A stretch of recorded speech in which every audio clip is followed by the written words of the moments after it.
Hey guys, what's going on? It's Ryan here doing a discussion video, which I have not done in quite a while. Anyway, to make up for some lost time here, let's talk about part-timers and WWE creating new stars. There was a recent interview with Bryan that kind of brought this topic to mind, so I was going to read his quote and then give my take on the whole situation, and hopefully I can hear your guys' take in the comments below. Anyway, here we go. This is from NoDQ.com, quoting, so during an interview with the National.ae in Abu Dhabi, Bryan talked about how WWE should be concerned with the fact that they haven't created many big stars since the Attitude Era. Here's what he had to say. It is interesting because I see it two ways. I see maybe people who don't watch it anymore, who were big fans in the Attitude Era, which was the most popular time in wrestling. It would appeal to people who may not be watching the current product, but would be interested in the video game. One of the things I think it shows is that we have not really created enough new stars to where we put new stars on the front of the video games, so that overall should be a bigger concern. We need to not just rely on people from the past. There is almost this mentality, these stars are bigger than the current stars, and they keep going with the mentality when the guys now are every bit as good as the guys from before. It is just that they need to be given the platform. So obviously, you know, this is something we've talked about on the podcast before.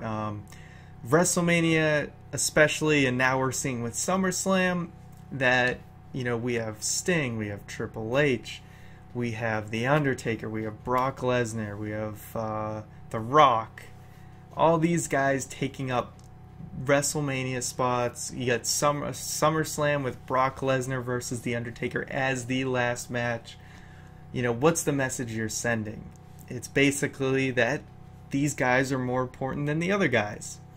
And the truth is that if they want to create some of these new big stars, the next Steve Austin, the next John Cena, is they have to take some risks.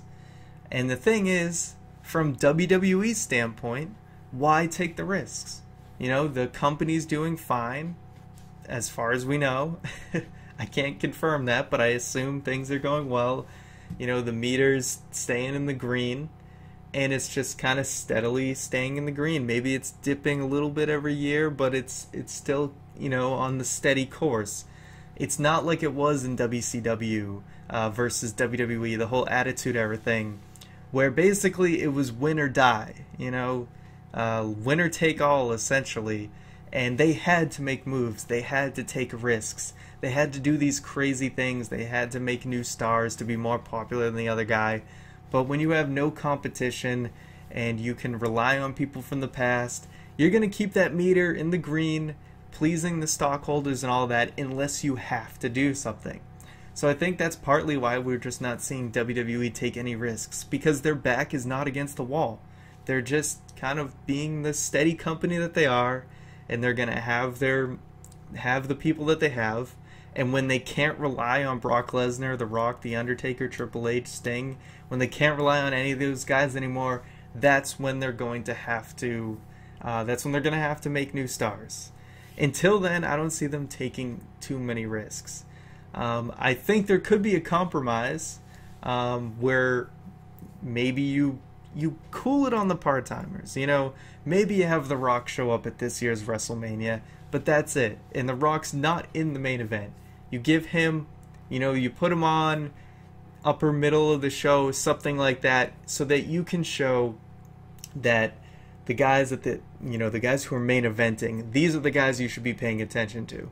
If you're just going to set it up so that these casual wrestling fans come in and they just want to see The Rock and they just want to see Brock Lesnar, and then they go screw after those matches and don't care, I think you're sending the wrong message. Where maybe if you showed that these other guys might be worth paying attention to, that the guy who only cares about The Rock, the guy who only cares about Brock Lesnar, may walk away being a Seth Rollins fan or a Roman Reigns fan or something like that. So that's kind of my take on, maybe there's a compromise, maybe there's a way to do it. I don't expect WWE to take the risks you have to take to try and create the next Steve Austin or something like that. I mean, granted, they can totally make new stars in the current format.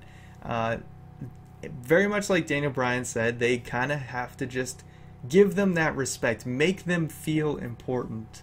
It definitely helped with, they were trying to do this with Roman Reigns, but obviously they did it in a way that the fans revolted, unfortunately. So it's like, you gotta give WWE credit. They are trying, but they maybe didn't go about it in the best way there. But anyway, I want to get your guys' thoughts on this whole situation. How would you handle this whole part-timers relying on the Attitude Era? We've seen it a ton with the video games too. That also sends a message, because there's plenty of people who maybe just like the wrestling games, don't care about WWE as much. You're not intriguing them on who the new stars are as much when you get the Steve Austin storylines going on that they played 15 years ago. But anyway, let me know what you think WWE should do to create new stars. Should they just keep playing it safe? It's hard to argue that a publicly traded company is going to take unnecessary risks when they're doing okay.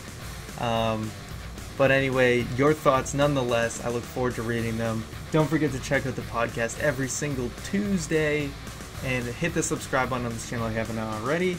So that's it for me, and I'll see you guys next time.